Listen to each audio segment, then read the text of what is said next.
Bueno, estamos de vuelta. Decíamos que estamos con Bernardo Blechmar.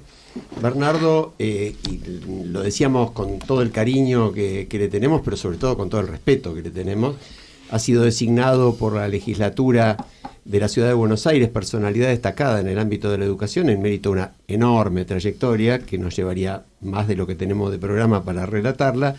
Sí vamos a invitar a la audiencia para que el jueves 20 de agosto a las 17:30 se acerque al Salón Dorado de la legislatura en Perú 160, donde le va a ser entregada esta distinción. Pero sí voy a resaltar, antes de hacerte, Bernardo, la primera pregunta, que justamente su especialidad está en el ámbito de la gestión, no solamente en lo que es la educación, en la teoría, sino en cómo instrumentarla. Y eso me parece particularmente importante. Es hacer que las cosas ocurran. Exacto. ¿No? Cierto, totalmente. Bueno, yo te voy a citar. Vos definiste la educación como, me encantó, como un proceso para convertirse en persona. Un segundo nacimiento de lo humano. Y sostuviste que tiene que ser defendida en su lugar institucional, especialmente la escuela pública, pero que eso, es decir, defender la educación como institución, la escuela pública en particular, no impide debatir sus falencias, que es algo a lo que mucha gente se niega. Y ahí concluís que muchas veces defendiendo la educación y no cambiando su organización, terminamos por no defender la institución. Entonces te pregunto hoy, ¿cuál es la mejor forma de defender a la escuela como institución básica y esencial? Es una gran pregunta, pero hay un... A ver, yo varias veces señalaba en algún lugar que cuando vos pensás en la gestión de la educación, vale la pena pensarlo en 3 dimensiones claves. Una dimensión que estábamos recién conversando era la cultura hegemónica, la cultura reinante en una sociedad determinada. ¿Por qué? Y porque hoy por hoy esa cultura, ese modo de liderazgo, tomemos la Argentina, penetra totalmente en la escuela. Claro. Lo que pasa con las violencias, lo que pasa con los manejos de conflicto, lo que pasa en general con la música, con lo que fuera, ahí está presente en lo que está en la escuela. Muy diferente a esa escuela tradicional de la cual nos hablaba Marta en su libro y su maestra, que tenía una suerte de cobertura dentro de la cual la cosa funcionaba como una especie de microclima dentro del cual ocurrían cosas. Hoy las paredes están absolutamente colapsadas y la cosa penetra totalmente. Tecnológicamente ni hablar.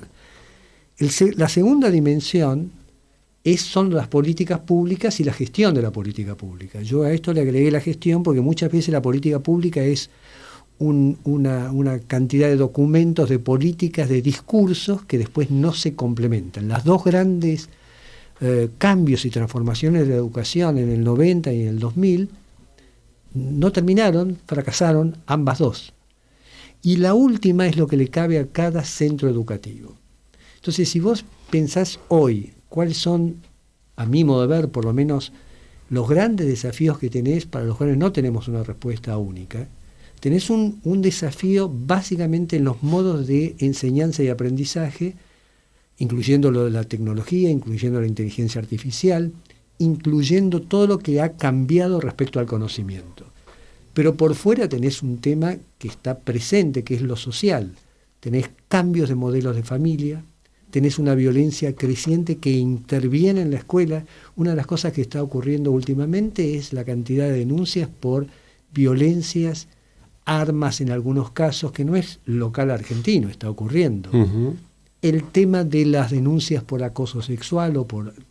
Todo es la exigencia de las familias que depositan en la escuela muchas veces lo que no pueden resolver al interior. Entonces vos tenés 2 grandes frentes que están de algún modo interpelando a la escuela como institución.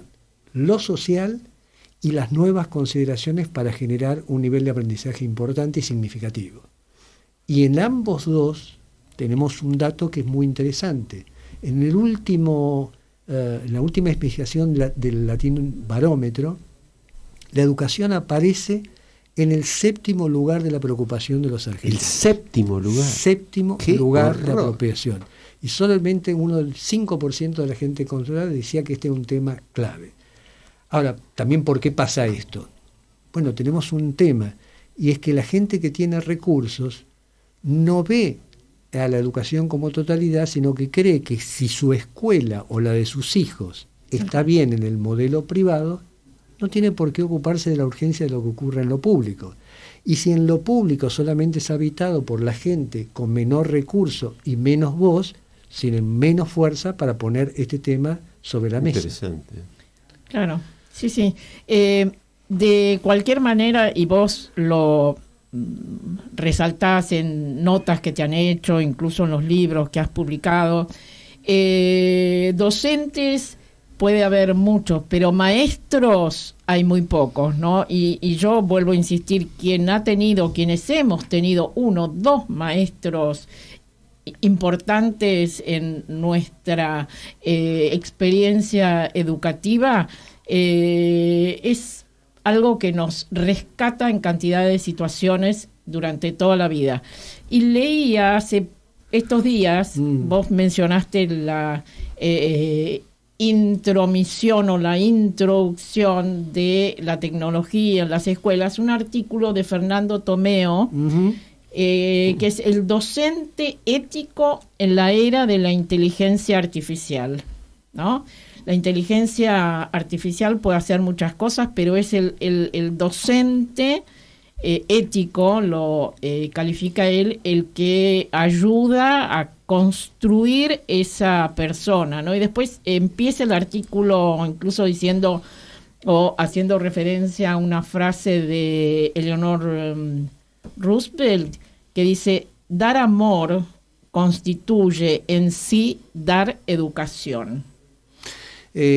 Vos sabés que eso hace mucho juego con la definición de Hannah Arendt en un famoso artículo sobre el tema de la política y la educación. Ella decía que ¿por qué educamos? Bueno, básicamente por el amor que tenemos hacia los nuevos, así lo llama, para entregarles aquello que hemos hecho y al mismo tiempo crear las condiciones para que hagan lo que nosotros no hicimos y generen preguntas que no tenemos respuestas. Ahora, yo entiendo, y no solamente entiendo, sino que estoy convencido de que hay un lugar que se llama el momento de la verdad, que es el encuentro entre un educador y un educando. Y ese es un vínculo. Por eso digo, ahí está el microclima de la educación que atraviesa muchas veces sistemas, etc. Pero a esa relación, curiosamente, es donde menos lugar se le presta en cualquier proyecto política educativa. Se habla de programas, se habla de currículum, se habla de tecnología, se habla de instalaciones, pero no se habla de las personas. No se habla de un maestro que está atravesado por la cantidad de situaciones, porque además de todo parece ridículo, pero es persona. Y es persona en la Argentina, y le pasan cosas. Y sin embargo, ahí, Bernardo, vos hablas del sufrimiento del docente, y me parece importantísimo que lo describa, porque abona esto que estás planteando. Pensémoslo de esta manera. Es la persona que recibe una cantidad de situaciones, de tensiones, de conflictos, que muchas veces provienen de afuera, que están adentro, que tiene que gestionarlas para generar también las condiciones para la enseñanza y el aprendizaje, que es su rol. Gran parte de la tarea se ha transformado en contener los niveles de ansiedad, los niveles de dificultad, los correcciones de vínculos, en donde de algún modo todavía le queda y le tiene que quedar fuerza para hacer su tarea, que es trabajar sobre el conocimiento y el aprendizaje. Cuando decimos sufrimiento es porque estamos hablando no del rol, sino de la persona que ocupa el rol y que tiene que recibir todo eso en circunstancias, además de desconocimiento. Quiero tomar totalmente la maestra que nos hablaba, Marta. Tenía el reconocimiento social. Se suponía que la maestra era una persona que merecía el respeto, a veces hasta el temor inclusive, pero cierta distancia que permitía decir, este rol vale la pena. Acá hay una situación de atravesamiento donde hay que defenderse. El docente hoy muchas veces está a la defensiva y además con el temor de hacer algo que rompa alguna situación, alguna norma en el sentido de creativo, porque puede ser acusado rápidamente de algo. Y a esto se agrega, me parece a mí, todo el tema de la tecnología, de la digitalización y de a qué punto los chicos están sumergidos en redes, incluso con consecuencias muy graves para su estrés, para su salud mental, etcétera. Entonces ahí te pregunto, hay países como de los más avanzados, de los que uno siempre admira o mira para estos temas, Suecia, Finlandia, Noruega, Dinamarca, Francia misma, que están saliendo de la digitalización y están volviendo a libros impresos, están volviendo a lectura profunda, incluso a la escritura a mano. Porque tienen habilitado algo que a nosotros a veces se nos escapa y se nos cuestiona, que es probar. Uh-huh. Hay un derecho que yo llamaría el derecho a la perplejidad. Es decir, yo no tengo una respuesta clara sobre cómo utilizar la inteligencia artificial sin caer en la red de los efectos que pueden tener la inteligencia artificial que estamos viendo, o las redes o lo que fuera. Ahora, tenemos que ir probando. De hecho, la idea de prohibir los temas de celulares, por lo menos en las investigaciones que hoy hay en varios niveles, no ha mostrado claramente que la supresión genera mejores aprendizajes. En algunos casos algo, pero no es algo definitivo. Sí. Entonces, cuando digo derecho de perplejidad, no está en la escuela, está en la familia, que también tiene que saber que también la escuela hoy tiene que empezar a explorar, probar, y voy a decir una palabra casi imposible, equivocarse. Porque frente a procesos de innovación, Santiago Kovadlov tenía una expresión que a mí me interesaba mucho. Decía, una cosa es el error inédito y otra cosa es el error recurrente. El recurrente, lo conocemos muy bien, es el que nunca aprendés nada y volvés a hacer lo mismo. El inédito es el costo que vos pagás por hacer algo distinto. Entonces tenés que probar, suprimir y aprender, probar, error. Suprimir, ver cómo funciona. Estamos presentando un libro dentro de poco en la Fundación Santillana sobre temas de los directivos.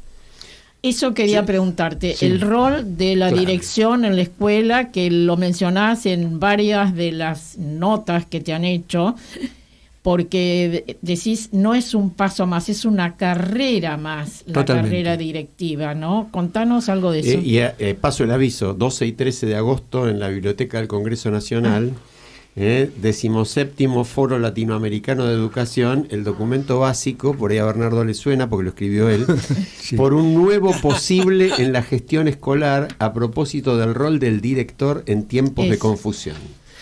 Hicimos un compartido en equipo, porque hicimos una suerte de relevamiento de qué está pasando en el mundo a partir de las experiencias de las pruebas PISA, de OCDE. Básicamente hay un libro hermoso de la primera clase de Andreas Schleicher, que es el señor PISA, es el que inventó esto. Ajá. Y tiene una mirada muy global. Entonces tratamos de recoger qué experiencias había de directores a nivel del mundo. E hicimos también una compulsa a nivel de directores, más de 100 directores en el país, para ver qué estaban sintiendo, qué estaban pensando. Y la intención, que además puede ser absolutamente criticada de banalizado, es que generamos o planteamos 12 semillas para cambiar o incentivar el desarrollo del rol directivo. Te interrumpo para hacerte una pregunta. Cuando hablas de la cantidad de directores con los que trabajaron, directores de escuelas públicas y privadas, solo públicas, solo privadas. Hermosa pregunta, porque para mí este es un tema. No, trabajamos con directores de escuelas públicas, privadas, inclusive del Uruguay. Una experiencia que hicimos una vez con directores de Uruguay, se hizo finalmente, hay una asociación, era que los directores empezaran a tener palabra en la política pública. Y una de las invitaciones era, queremos que ustedes le digan a los ministros qué piensan que tiene que haber en la escuela. Y lo hicieron, ese documento está en el libro, el documento de los directores uruguayos. Resumimos esas 12 semillas. Bueno, algunas nada más, pero una de ellas, aún en la escuela pública, y esta es una de las más, yo diría, polémicas. Hablamos antes de Scaloni o hablamos de Milei o de lo que fuera. En cualquier organización es casi imposible pensar que alguien puede liderar algo sin tener cierta capacidad o la capacidad de elegir a la gente con la que trabaja. Claro. Bueno, en la escuela pública eso no ocurre. Claro, el director no puede elegir a nadie. Ni él puede elegir, ni lo pueden elegir, no puede elegir, ni deselegir. Ahora, esto implica un terreno obviamente a discutir, a ver la complejidad que tiene que ver con la seguridad laboral, pero al mismo tiempo, finalmente, vos le estás pidiendo un proyecto y no le estás diciendo el equipo ni podés intervenir en él. Un tema es, y eso está ocurriendo ya en gran parte del mundo. El director tiene que tener la capacidad, obviamente con todas las condiciones que puedan hacer, para elegir su propio equipo y deselegir. Otra posibilidad, parece de otro mundo, es de este mundo. No se puede pensar en un trayecto en este tipo de tareas como la del docente o del directivo, ahora hablo del directivo, sin tener la posibilidad de que cada tanto pare de estar en la operación y tenga un tiempo para pensar, reflexionar, investigar, conocer y renovar energías. A eso, como lo llamamos, el año sabático. Ah, mirá vos. ¿Por qué no? Esto está ocurriendo en cualquier lugar del mundo más o menos desarrollado, donde alguien sale de la gestión cotidiana y dedica un tiempo a investigar, a mirar, a leer y a volver. Nosotros jugamos con los docentes y con los directores hasta que se fundan, y donde pierden el principal combustible que tiene la tarea docente, que se llama el deseo. Donde se acaba el deseo, aparece la burocratización de la educación. Y entonces se cumple administrativamente lo que hay que hacer, y lo que algún autor lo llama el simulacro de la educación. Vos hacés que aprendés, yo hago que enseño. Qué bárbaro, ¿no? Y así pasa gran parte del tiempo. Mercedes. Sí, yo le quería preguntar a Bernardo, porque se habla mucho de la educación a lo largo de toda la vida. Es un hecho, las nuevas demografías lo muestran y demás. Ahora, ¿está nuestro, llamemos, ecosistema educativo en condiciones de asumir, además de todo, este nuevo desafío? ¿Cómo lo ves vos? No, yo creo que no, tenemos un ecosistema que está agarrado con alambres y con andamios y a fuerza de ganas del que quiera y puede hacer las cosas. No hay incentivos claros, no hay condiciones que merezcan o que generen esa condición. Yo creo que hay temas que es responsabilidad de las autoridades y de la sociedad. Por eso, cuando planteo el tema de dónde está la educación, esto no va a ocurrir, no va a cambiar si no hay una sociedad activa para presionar a políticos, a gobiernos, a que esto sea un tema. En algún lugar, ahora te contesto, Mercedes, yo había planteado que el verdadero peligro, el riesgo país no estaba solo en el tema financiero, sino en el resultado de las pruebas a aprender. Claro. Porque ahí tenés un riesgo de futuro enorme. Entonces, este ecosistema que no genera esa posibilidad que planteas, lo que se plantean son instituciones, programas que se suceden unos a otros y que desaparecen y aparecen según los gobiernos y funcionarios de turno. Las políticas públicas son necesarias para un gobierno, pero tienen que ser construidas con los actores que están en la escena. Uno de esos actores es el director de una escuela, que es el que tiene una mirada sobre la situación que tiene ¿El su Consejo escuela, ¿no? Nacional de Educación tiene un rol activo? Es el ministerio, decís. Bueno, hay un ministerio que hoy es secretaría, sí. Hacen cosas, bueno, sabemos de ese intento que hubo pero hay un Consejo Nacional hay de un Educación. hay un Consejo Federal. Consejo Federal. Que es el que reúne a los ministros de educación. Sí, tienen discusiones, funciona. Existen, algunas cosas hacen. Pero vuelvo a repetir, no es un tema central de la política. ¿Alguna vez escuchamos a Milei hablar de este tema? No. Y vamos a ser francos, ni a Milei ni a la gran mayoría de los y los que hablaron, lo anteriores. hablaron en función de una cosa que es políticamente correcta, porque de Sarmiento en adelante, claro. Pocos. Sí. Políticamente correcto, esto es porque son políticamente incorrectos, Claro, pero cuando son políticamente correctos hablan de este tema como una aspiracional, una cosa importante que queda solamente en eso. Y de algún modo necesitamos que eso ocurra no solamente en los gobiernos, sino socialmente.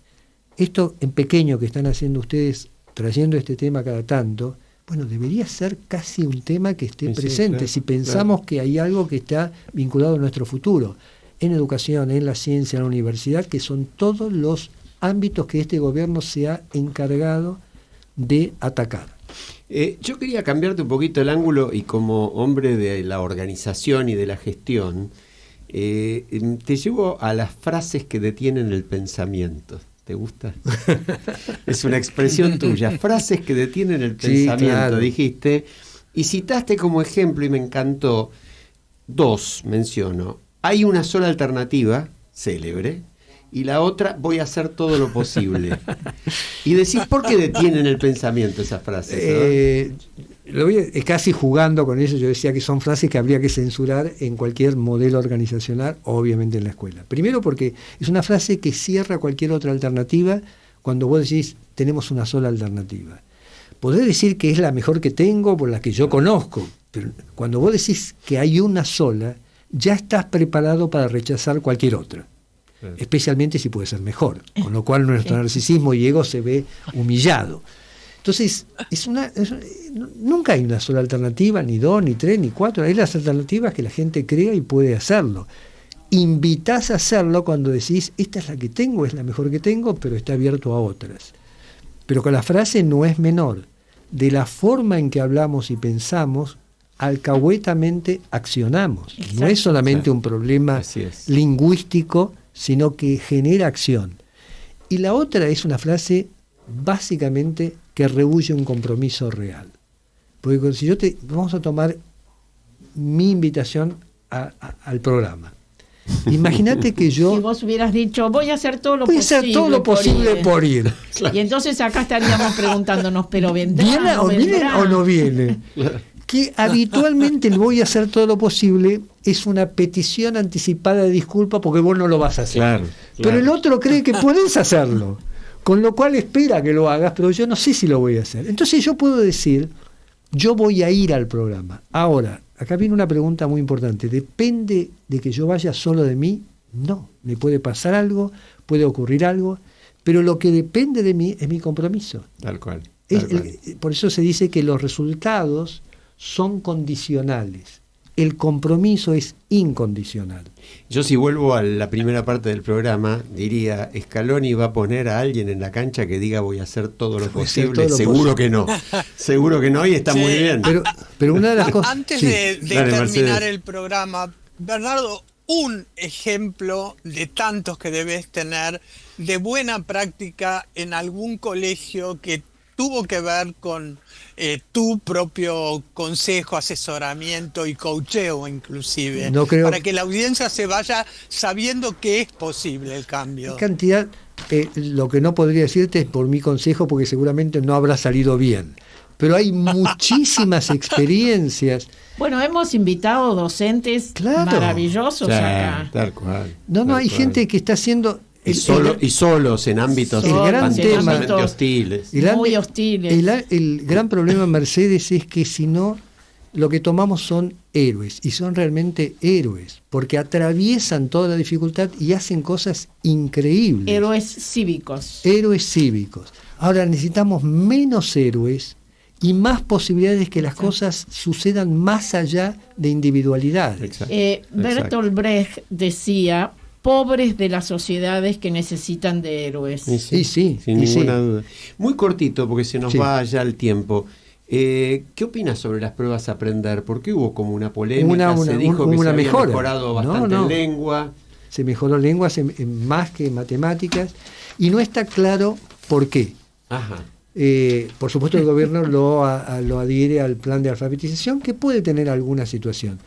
Entonces, es bueno indagar también el por qué se mejoró y subrayar que se mejoró, porque si no parece que una gran parte de cualquier ámbito de tribu pedagógica y política ve todo lo que es del otro mal y todo lo que es mío bien. Bueno, esto funciona bien, no está claro cuáles son las razones, y también tenemos que decir que hay razones razonables y hay situaciones que ocurren más allá de la razón. Bueno, Bernardo Blechmar, si hacía falta, a nuestros oyentes les ha demostrado claramente por qué es una personalidad destacada en el ámbito de la educación. Gracias, Bernardo. No, por favor, un placer. Gracias y hasta pronto. Hasta pronto, porque vamos a seguir, nosotros sí vamos a seguir levantando la bandera todos los programas. Hasta la semana que viene. Un abrazo para